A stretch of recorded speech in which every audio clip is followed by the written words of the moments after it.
Shalom.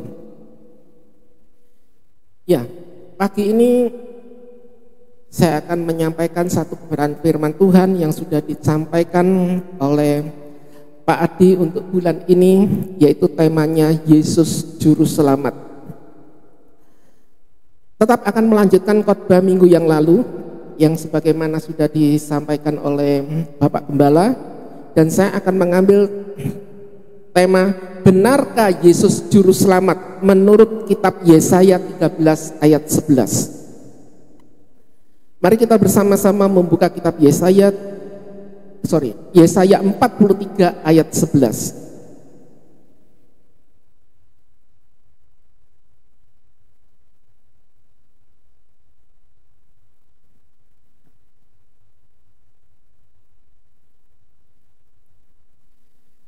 Yesaya 43 ayat 11 berkata, Akulah Tuhan dan tidak ada juru selamat lain daripadaku.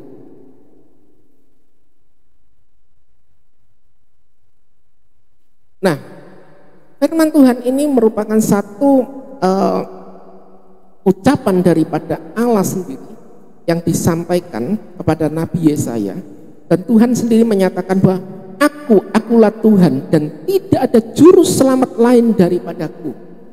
Sehingga akhirnya kita kalau dibenturkan pada ayat ini, kita sering ditanya, dan benar nggak Yesus itu juru selamat? Kita kadang orang Kristen gelagapan kalau ditanya gitu.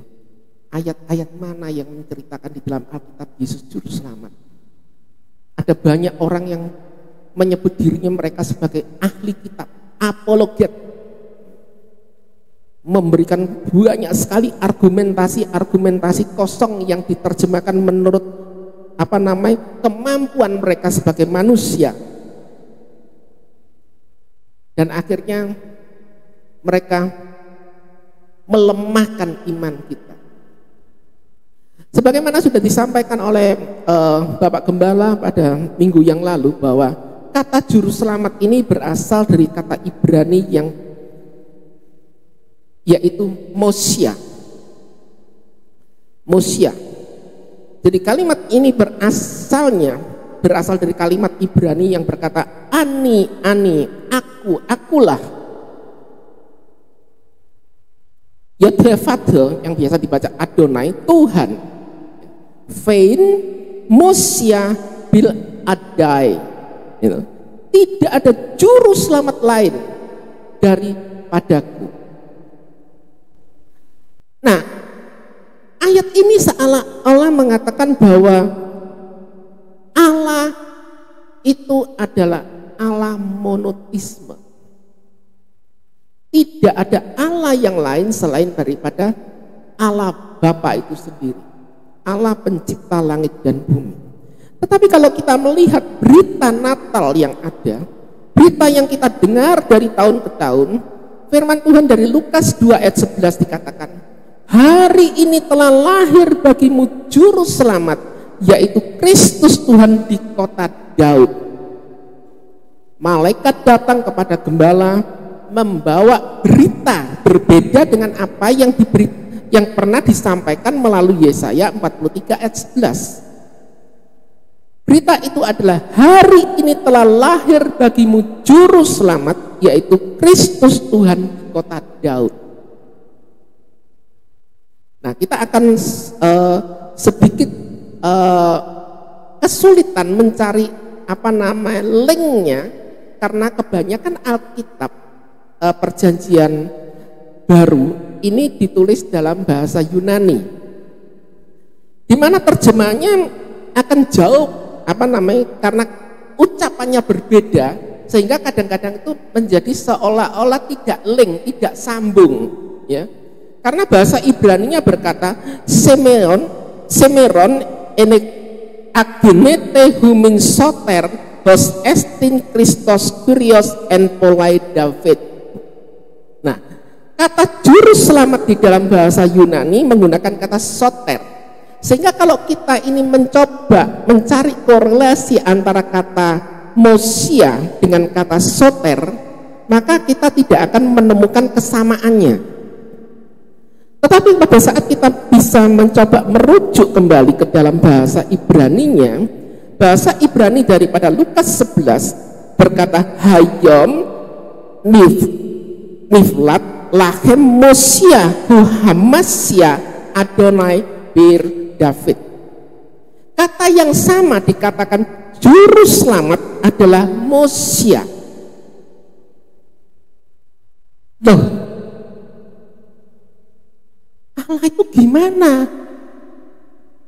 Ya, tadi di dalam kitab Yesaya dikatakan tidak ada Allah lain daripada Kau. Kok sekarang di perjanjian baru muncul yang namanya lahirlah seorang juru selamat. Nah, kita sekarang kadang akan dikacaukan dengan hal-hal semacam ini. Pemahaman tentang juru selamat di dalam Yesaya 43 ayat 11, dalam konteks ini Allah menegaskan bahwa Dia adalah satu-satunya juru selamat, dan Dia menekankan satu eksklusivitas dari sumber keselamatan dan kekuatan. Tidak ada Allah lain yang tangguh, yang hebat, yang perkasa selain daripada Allah Bapa itu. Tetapi di dalam Lukas 2 ayat 11, ketika Yesus disebut juru selamat, ini tidak bertentangan dengan pernyataan yang dinyatakan Yesaya. Kenapa? Sebaliknya, Yesus hadir sebagai manifestasi dari keselamatan yang dijanjikan oleh Allah, yaitu Dia memberikan juru selamat kepada kita. Hal ini ditegaskan di dalam Yohanes 1 ayat 14. Firman Tuhan berkata, dan firman itu telah menjadi daging dan diam di antara kita, dan kita telah melihat kemuliaannya, yaitu kemuliaan yang diberikan kepadanya sebagai anak tunggal Bapa, penuh kasih karunia dan kebenaran. Jadi Allah dari tempat yang maha tinggi memanifestasikan dirinya menjadi daging dan tinggal di antara kita. Dia hidup sama-sama dengan kita. Dia hidup memberikan teladan nyata kepada kita. Sehingga mungkin kalau orang katakan kok sulit ya menjalankan firman Tuhan. Siapa sih yang bisa hidup itu suci, kudus, sebagaimana apa yang Allah kehendaki untuk kita kerjakan. Tetapi melalui kejadian Natal, Allah lahir menjadi manusia, memberikan dirinya setara dengan kita, memberikan teladan hidup kepada kita, memberikan contoh-contoh bahwa hidup melakukan firman Tuhan itu tidak sesulit apa yang kita kerjakan. Itulah sebabnya Filipi 2 ayat 6 sampai 7 dikatakan, ia yang dalam rupa Allah tidak menganggap kesetaraan dengan Allah sebagai sesuatu yang harus dipertahankan, tetapi telah mengosongkan dirinya dan mengambil rupa seorang hamba dan menjadi sama dengan manusia. Dia datang bukan sebagai raja. Filipi menjelaskan bahwa dia datang mengambil rupa manusia, mengosongkan dirinya. Dia meninggalkan taktanya, meninggalkan kekuasaannya yang sangat tinggi itu, dan dia mengambil rupa sebagai seorang hamba. Dia hadir untuk melayani kita, menjadi sama dengan manusia. Ini satu hal yang kadang sulit dimengerti oleh orang-orang di luar kita. Gitu. Allah yang begitu tinggi, Allah yang begitu diagungkan.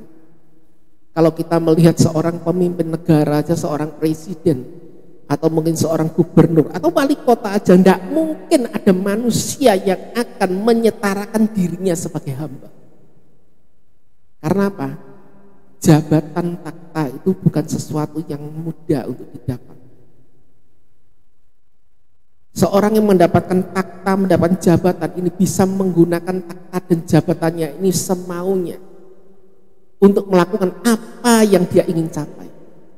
Tapi berbeda dengan Tuhan kita, dia mengambil rupa sebagai seorang hamba untuk melayani, memberikan teladan kepada kita. Itulah sebabnya Yesus menunjukkan walaupun dia Allah, dia mengambil rupa dan sifat manusia. Kolose 2 ayat 9 katakan, sebab di dalam dia berdiam secara fisik seluruh kepenuhan ilahi. Walaupun sebagai manusia, bukan manusia biasa-biasa saja. Dia manusia super power.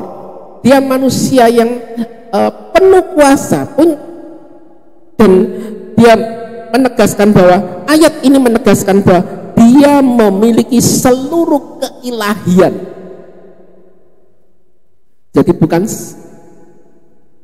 manusia yang sampai kadang-kadang itu bahkan umat Israel saja sampai hari ini yang namanya orang Israel tidak percaya dengan nama Yesus sebagai seorang juru selamat. Bahkan di pertengahan tahun yang lalu bangsa Israel sendiri meminta kepada Perdana Menteri Israel untuk menghapuskan kepercayaan Kristen di tanah Israel. Mereka meminta supaya menolak kehadiran wisatawan Kristen datang ke Israel, karena mereka menolak kepercayaan bahwa Yesus adalah Tuhan dan Juru Selamat bagi mereka sampai hari ini. Dan itulah yang kadang-kadang iblis itu terus bekerja sampai hari ini. Sehingga kalau kita lihat melalui sosial media banyak sekali dibesar-besarkan bahwa ada orang-orang kita yang akhirnya berpindah keyakinan karena mereka sendiri tidak memiliki dasar dan pemahaman yang benar sebagai orang Kristen. Kalau sudah berada di zona yang lain, kemudian mereka dieluk-elukan dan mereka diberikan satu status, kemudian mereka cerita jati diri mereka asalnya siapa, pendidikan mereka itu bagaimana, walaupun itu bukan pendidikan yang sebenarnya, untuk mereka mendapatkan pengagungan, mendapatkan kepercayaan, dan mungkin juga mendapatkan hal-hal yang selama ini tidak didapatkan selama dia berada menjadi orang dalam tanda kutip orang Kristen. Menjadi orang Kristen bukanlah menjadi orang yang biasa asal percaya saja, tapi menjadi orang Kristen penting bagi kita memiliki dasar yang benar, memiliki pengetahuan yang benar tentang siapa Tuhan yang kita percaya, siapa Tuhan yang kita kenal. Pada saat kita dibenturkan ditanya di Alkitab mana ada Yesus sebagai Tuhan, kita akhirnya menjadi goyah. Tapi pada hari ini kita benar-benar belajar bahwa Allah yang kita sembah ini bukan Allah sembarang Allah. Yesus yang kita percaya adalah Yesus yang sudah dinubuatkan ratusan tahun sebelum dia dilahirkan. Dan Lukas 2 ayat 11 itu adalah pernyataan daripada malaikat surga yang menjelaskan siapa Yesus, apa kedudukan Yesus, apa jabatan Yesus, dan apa yang dilakukan di dalam di dalam pelayanannya. Bukan hanya teladan hidup saja, bukan hanya mujizat saja. Banyak orang yang kadang-kadang itu hanya percaya kepada mujizat, pada saat mujizat yang dia ingin capai tidak pernah didapatkan, maka kemudian dia menjadi goyah. Benarkah Tuhan yang saya sembah ini adalah Tuhan dan Juru Selamat? Matius 1 Timotius 3 ayat 16 menegaskan, dan sesungguhnya agunglah rahasia ibadah kita. Dia yang telah dinyatakan dalam daging, dibenarkan dalam roh, dilihat oleh para malaikat, diberitakan di antara bangsa-bangsa, dipercaya di dalam dunia, diangkat dan dimuliakan. Wow. Ibadah kita disatakan sebagai agunglah rahasia ibadah kita. Kita di sini bukan sekedar duduk, bukan sekedar nyanyi memuji Tuhan, gitu. Takut nanti kalau enggak datang ibadah ditanyakan, ditelepon Pak Gembala, dikunjungi, ya. Tetapi ibadah yang kita kerjakan ini adalah satu ibadah yang sangat luar biasa. Karena apa? Allah yang kita sembah di dalam Yesus ini bukan sembarang nabi. Orang hanya taunya nabi. Benar, Yesus adalah nabi, tapi dia adalah nabi di atas segala nabi, dan dia sendiri adalah Allah. Dia adalah Allah yang diakui. Malaikat saja mengakui dia. Bangsa-bangsa mengakui dia. Hari ini orang di seluruh dunia mengakui dia. Tapi seorang nabi, Tuhan katakan seorang nabi tidak pernah diakui di kampung halamannya sendiri. Sampai hari ini Israel tidak mengakui Yesus sebagai Tuhan. Maka berbahagialah setiap kita yang pada hari ini bisa ada di sini. Kita adalah umat-umat pilihan di antara sekian juta masyarakat. Tapi masalahnya adalah, apalah kita ini adalah orang-orang yang dibenarkan di dalam kehidupan kita oleh Tuhan itu sendiri. Karena rahasia ini adalah rahasia yang besar. Kita kembali pada kata dasar Mosia seperti yang dibahas oleh Pak Adi pada minggu yang lain. Kata Mosia ini memiliki satu akar kata, yaitu hasya. Bahasa Ibrani ini unik ya. Jadi kata Mosia ini memiliki satu kata dasar, yaitu hasya. Kata hasya ini tidak pernah muncul di dalam Alkitab. Kenapa? Karena hasya ini merupakan kata dasar. Kalau kita sekolah di bahasa Inggris itu ada yang namanya kata kerja dasar, yaitu infinitive, to infinitive. Kata kerja dasar itu di dalam bahasa Inggris tidak akan bisa dipakai apabila tidak menggunakan kala waktu yang disebut tenses. Misalnya kata kerja dasarnya adalah makan, to eat, atau to save, menyelamatkan. Kata kerja to save ini tidak bisa dipakai apabila tidak dimasukkan di dalam konteks waktu. Jadi kalau waktunya sekarang dikatakan I am eating, saya sedang makan. Waktunya kebiasaan hari-hari ini katakan I eat. Nah, kata hasya ini tidak pernah dipakai karena kata kerja ini belum diaktifasi, belum dihidupkan. Nah, kata ini berubah menjadi Mosia, dan Mosia ini adalah yang disebut dengan kata kerja bersifat present progressive. Present progressive ini kalau di dalam bahasa Inggris adalah kata kerja sedang terjadi. Ada banyak kata progresif. Sedang terjadi di masa ini, sedang terjadi di masa itu, sedang terjadi di masa yang akan datang. Itu kalau bahasa Inggris. Ya, I am eating, I will be eating, I was eating, I have been eating, dan sebagainya. Sehingga orang bule begitu mendengar kita menggunakan kala waktu yang ada, dia tahu kejadiannya ini sudah atau sedang atau akan atau telah sedang akan. Wah, itu tambah rumit. Ya, karena kita di dalam bahasa Indonesia tidak punya kala waktu. Nah, itulah yang luar biasanya bahasa Ibrani, dan kata ini menunjukkan bahwa Allah yang kita sembah sebagai juru selamat atau Mosia itu bekerja dari dahulu, sekarang, dan sampai selama-lamanya. Dia sedang aktif melakukan pekerjaannya.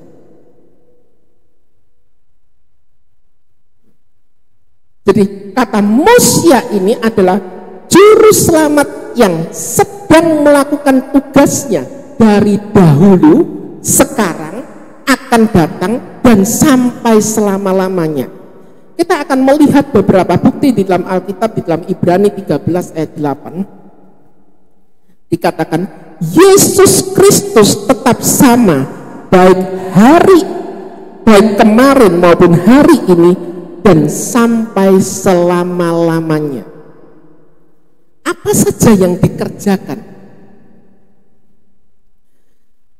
Maleakhi 3 ayat 6 berkata, sebab akulah Tuhan tidak berubah.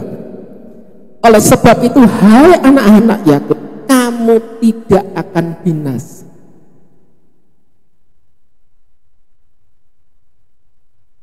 Kita tidak akan pernah binasa, tidak akan binasa. Kenapa? Di dalam Kristus ada pemeliharaan, di dalam Kristus ada perlindungan, di dalam Kristus ada pertumbuhan, di dalam Kristus ada berkat-berkat. Jadi pengikut Kristus yang benar-benar setia melakukan pekerjaan Tuhan, yakinilah bahwa Allah yang kita sembah di dalam Kristus Yesus adalah luar biasa. Dia juru selamat. Yakobus 1 ayat 17 mengatakan, setiap anugerah yang baik dan setiap pemberian yang sempurna datangnya dari atas, dari Bapa segala cahaya, yang tidak berubah karena pergantian atau karena bayangan. Jadi segala sesuatu yang baik, itulah berkat yang diturunkan daripada Bapa. Siapa Bapa ini? Orang Israel percaya bahwa Bapa kami itu adalah Bapa Abraham. Tapi Yesus berkata apa? Sebelum Abraham ada, aku sudah ada. Wah, ini luar biasa. Yesaya 40 ayat 8 dikatakan, rumput menjadi kering, bunga menjadi layu, tetapi firman Allah itu tetap untuk selama-lamanya. 2 Timotius 2 ayat 13, jika kita tidak setia, dia tetap setia, karena dia tidak dapat menyangkal dirinya sendiri. Wow, luar biasa. Kita banyak melihat, mungkin selama ini kita sudah jauh daripada jalan Tuhan. Kita sudah lama tidak ke gereja, kita sudah lama sekali meninggalkan Tuhan. Tetapi Allah yang kita setia, Allah yang di dalam Kristus Yesus tidak pernah tidak setia. Dia senantiasa menyertai kita, memelihara kita, karena dia tidak bisa menyangkal dirinya sendiri untuk melakukan sesuatu yang jahat dalam kehidupan kita. Roma 8 ayat 38-39 dikatakan, sebab aku yakin bahwa baik maut maupun hidup, baik malaikat-malaikat maupun pemerintah-pemerintah, baik yang sekarang maupun yang akan datang, tidak akan dapat memisahkan kita dari kasih Allah yang ada di dalam Kristus Yesus Tuhan kita. Jadi setiap kita yang percaya kepada Kristus, kasih-Nya tidak akan pernah memisahkan kita.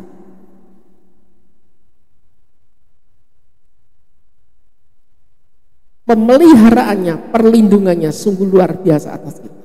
Karena dia memang adalah Allah juru selamat di dalam kehidupan kita. Yesaya 43 ayat 11 ini berkaitan dengan Yesaya 45 ayat 21b yang berbunyi, bukankah aku Tuhan, tidak ada yang lain, tidak ada Allah selain daripadaku, Allah yang adil dan juru selamat, dan tidak ada yang lain kecuali aku. Jadi Allah yang kita sembah ini tidak ada duanya. Sehingga kita seringkali dibenturkan. Karena kita adalah orang yang sering menggunakan kata Tuhan. Tetangga kita berkata, la ilaha illallah. Dia katakan, tidak ada Tuhan kecuali Allah. Itu berasal dari ini, Yesaya 45 ayat 21. Tetapi terjemahan yang sebenarnya bukan karena tiada Tuhan. Terjemahan yang sebenarnya adalah terjemahan di dalam 1 Korintus 8 ayat 4b.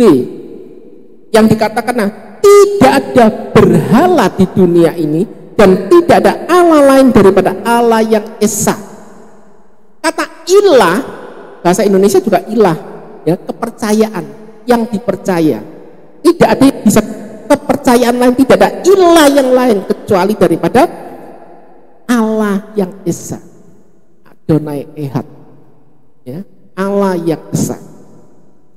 Itulah sebabnya kita bersyukur kalau kita memiliki Allah yang luar biasa. Yesus sebagai juru selamat kita dalam kehidupan kita. Kita orang Kristen cuma taunya, wah, Yesus lahir sebagai juru selamat. Kenapa? Dia rela memberikan dirinya setia sampai mati di kayu salib. Tapi kita hari ini belajar bersama-sama bahwa Allah yang kita kenal hari ini adalah Allah yang luar biasa. Di dalam Yesus kita bisa melihat segala sesuatu yang dia lakukan di dalam dunia ini, teladan-teladan yang telah ditinggalkan bagi kita. Bahkan kita bisa melihat bagaimana dia harus menderita, mati, menanggung segala dosa-dosa kita, di mana seharusnya segala kesalahan itu dibebankan kepada kita yang tidak lagi layak untuk mendapatkan kehidupan yang kekal. Tetapi dia rela menanggung dosa kita, mati digantung di atas kayu salib, dipaku di sana, mencucurkan darahnya, dan dikatakan bilur-bilurnya menyembuhkan kita. Tidak ada selama ini manusia yang mau berkorban untuk manusia yang lain kalau dia bukan Allah sang juru selamat itu sendiri dalam wujud Yesus. Kata Mosia ini sendiri juga memiliki makna Yesus, ya. Kata, nanti kita akan lihat lebih dalam dulu, kita masuk dalam satu dulu, ya, Yesus sendiri di dalam mengawali pelayanannya, dia menegaskan di dalam Yesaya 61 ayat 1 sampai 3 dikatakan, Roh Tuhan, Roh Allah ada padaku, karena Tuhan telah mengurapi aku. Dia telah mengutus aku untuk mengabarkan kabar baik kepada orang yang tertindas, untuk memberitakan pembebasan kepada orang-orang yang terkurung, dan penglihatan bagi orang-orang buta, untuk membebaskan orang-orang yang teraniaya, untuk memberitakan tahun rahmat Tuhan pada hari balasan Allah kita, untuk menghibur semua orang yang berkabung, untuk memberikan kepada mereka yang berkabung di Sion, agar mereka diberi penghias kepala sebagai ganti abu, minyak kegembiraan sebagai ganti pakaian berkabung, dan nyanyian pujian sebagai pengganti semangat yang pudar, supaya mereka disebut pohon-pohon yang ditanam Tuhan untuk kemuliaannya. Pada awal pengajarannya Yesus mengatakan, Roh Allah ada padaku. Kalimat ini adalah menegaskan bahwa dia adalah Allah yang menjadi manusia dan penyertaan Allah ada padanya. Dan ini diucapkan oleh Nabi Yesaya dan diulang kembali oleh Yesus dalam Lukas 4 ayat 18-19. Dan apa yang dia kerjakan di dalam kehidupannya merupakan manifestasi daripada perbuatan-perbuatan Allah yang nyata di dalam kehidupannya. Dikatakan bahwa dia, apa tugas dia? Banyak, yaitu membebaskan orang-orang yang terkurung, bukan orang di dalam tahanan, tetapi orang-orang yang ada di dalam belenggu dosa, memberikan penglihatan kepada orang-orang buta, Bukan hanya kita melihat di cerita di dalam Alkitab bagaimana dia mengambil tanah, dikasih ludah dan kemudian dioleskan ke mata orang buta, kemudian orang melihat. Tapi kalau kita melihat lebih dalam lagi, banyak hari-hari ini orang-orang yang masih dibutakan rohaninya oleh kuasa kegelapan. Dan pada saat mereka menerima Yesus sebagai juru selamat mereka, maka tabir itu akan dibukakan dan bagaimana bisa mereka melihat juru selamat. Bagaimana buka telinga mereka akan mendengarkan akan suara Tuhan. Bagaimana mereka memiliki kepekaan rohani. Dan bukan suatu kebetulan tahun ini adalah tahun 2025 yang disebut dengan tahun rahmat Tuhan. Di mana setiap 25 tahun sekali dikatakan sebagai tahun rahmat Tuhan, Jubilee, the year of Jubilee. Kuasa Tuhan dicurahkan bagi setiap mereka yang benar-benar mengandalkan Tuhan. Bukan kita merayakan ini, memperingati Jubilee dan sebagainya, kita kembali kepada zaman-zaman perjanjian, tidak. Tetapi apa yang sebagaimana kita juga merayakan Natal, kita mengingat kembali akan kebaikan Tuhan, kemurahan Tuhan. Di mana zaman ini adalah zaman daripada kemurahan, di mana urapan Allah diturunkan kepada setiap mereka yang benar-benar setia, mereka yang rindu akan Tuhan. Kita melihat banyak sekali kejadian-kejadian terjadi. Kadang kita tidak mengerti kenapa. Tapi kita pada saat kita mau menilik lebih dalam lagi, betapa banyaknya kuasa Tuhan yang hari-hari terakhir ini dicurahkan kepada setiap orang yang benar-benar merindukan Tuhan. Banyak anak-anak dipakai oleh Tuhan. Banyak orang-orang memiliki penglihatan. Banyak orang juga melakukan banyak mujizat. Walaupun apa yang mereka kerjakan tetap harus diuji. Benarkah itu datang daripada Tuhan atau tidak? Karena hari-hari ini orang suka dengan yang instan, maka iblis pun mengerjakan yang instan yang seolah-olah datang daripada Tuhan.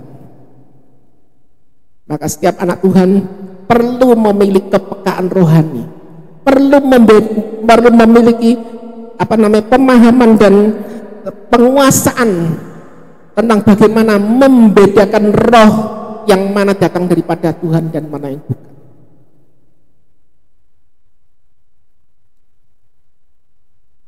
Dan kita telah lebih jauh dari kembali apa yang saya telah singgung tadi, bahwa kata Mosia ini juga memiliki makna yang berarti Yesus. Kata Mosia ini bisa berubah menjadi Yehosua, atau yang juga sering kita dengar dengan kata dia sebagai kata kerja Mosia menjadi kata benda, maka menjadi Hamasia, ya. Jadi kata benda itu di dalam bahasa Inggris rata-rata ditambah dengan kata H.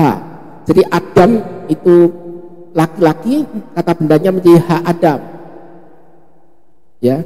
Bumi Eret menjadi H Eret, ya. Jadi Mosia menjadi Hamasia. Jadi kalau kita mendengar kata Yosua Hamasia, ya, Yesus juru selamat. Jadi itu kenapa menjadi Yesus? Sama dengan kata Alexander menjadi Alek, ya, itu. Jadi kita perlu banyak belajar tentang istilah ini, hal-hal semacam ini, supaya apa? Kita ini tidak dibingungkan. Dan akhirnya kita tuh bingung, kita goyah, kita mau pakai istilah yang mana? Di gereja sana menggunakan istilah ini, di gereja ini menggunakan istilah ini, Alkitab kita menggunakan ini, yang benar tuh yang mana? Ya.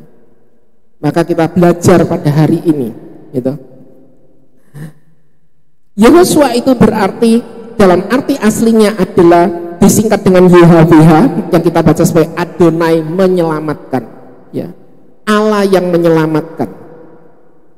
Kita bisa melihat bagaimana Yesus itu sendiri dinyatakan, diaku sebagai mendapatkan pengakuan sebagai penyelamat. Kejadian ini terjadi pada Matius 21 ayat 8 sampai 9. Matius 21 ayat 8 sampai 9. Dan banyak orang yang menghamparkan pakaian di jalan dan yang lain memotong dahan-dahan dari pohon dan menyebarkan di jalan. Dan banyak orang yang berjalan di depannya dan mengikutinya berseru, Hosana bagi anak Daud. Diberkatilah dia yang datang dalam nama Tuhan. Hosana di tempat yang tinggi. Kata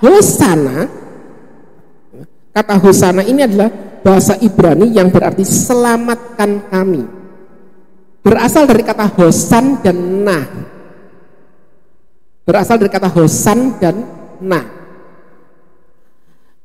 Karena beberapa orang di Yerusalem, di Israel, tidak semua ya, tidak semua, melihat apa yang telah dikerjakan oleh Yesus di antara mereka, mereka percaya bahwa Yesus ini adalah juru selamat. Sehingga pada waktu mereka melihat Yesus naik keledai memasuki kota Yerusalem, mereka mengatakan Hosana, Hosana. Karena mereka tahu bahwa Yesus itu adalah Allah, Yesus itu adalah Tuhan, maka tidak pantas, tidak layak kalau mereka harus mengatakan selamatkan, selamatkan dengan kata perintah. Tetapi mereka mengatakan Hosana. Kalau bahasa Inggris nah itu sama dengan please, tolong.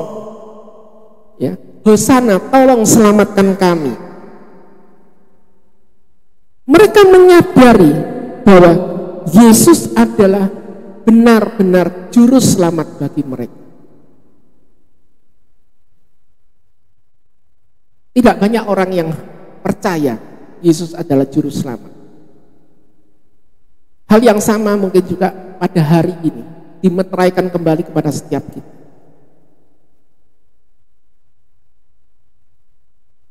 Sejauh mana engkau hari ini mengakui Yesus sebagai Tuhan dan juru selamat pribadi? Apakah kita hadir di tengah-tengah ibadah hanya melakukan rutinitas kita? Atau karena kita dibawa sejak kecil oleh orang tua kita untuk pergi ke gereja dan diperkenalkan bahwa Yesus sebagai juru selamat, tetapi kita sendiri tidak tahu secara benar gak Yesus itu juru selamat. Biarlah hari ini wawasan kita dibukakan kembali. Firman Tuhan memberikan pemahaman yang lebih dalam kepada setiap kita, agar kita benar-benar boleh belajar, boleh meyakini, bukan hanya ngomong, bukan apa kata pendeta, tapi kita boleh belajar daripada firman Tuhan bahwa Allah yang kita sembah di dalam Yesus Kristus benar-benar Dia adalah penebus kita. Kuasanya tidak pernah berubah dari dahulu, sekarang sampai selamanya. Kasihnya limpah meski begitu. Mari kita sama-sama menundukkan kepala. Kita tilik keberadaan kita pribadi lepas pribadi. Ada banyak berapa masalah yang ada di dalam kehidupan kita pada hari-hari ini yang tidak pernah terjawab.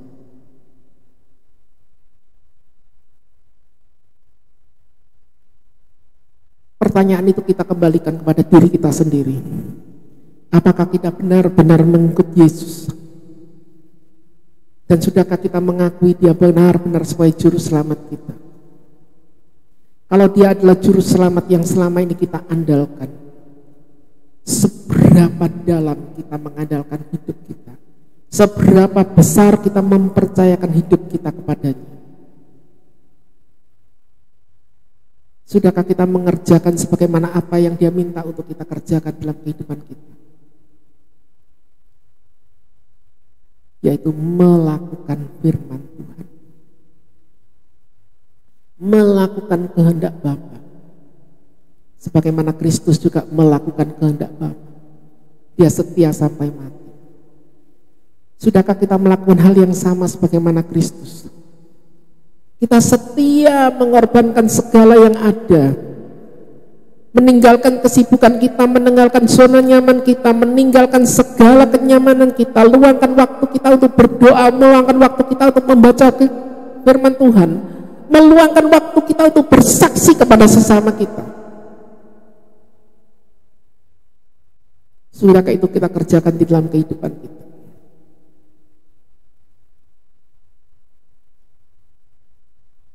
Kalau itu sudah dikerjakan, saya percaya janjinya tidak pernah berubah. Dia adalah Allah yang bekerja dari dahulu, sekarang, dan sampai selama-lamanya. Dia tidak pernah mengingkari janjinya karena dia tidak bisa mengingkari dirinya sendiri.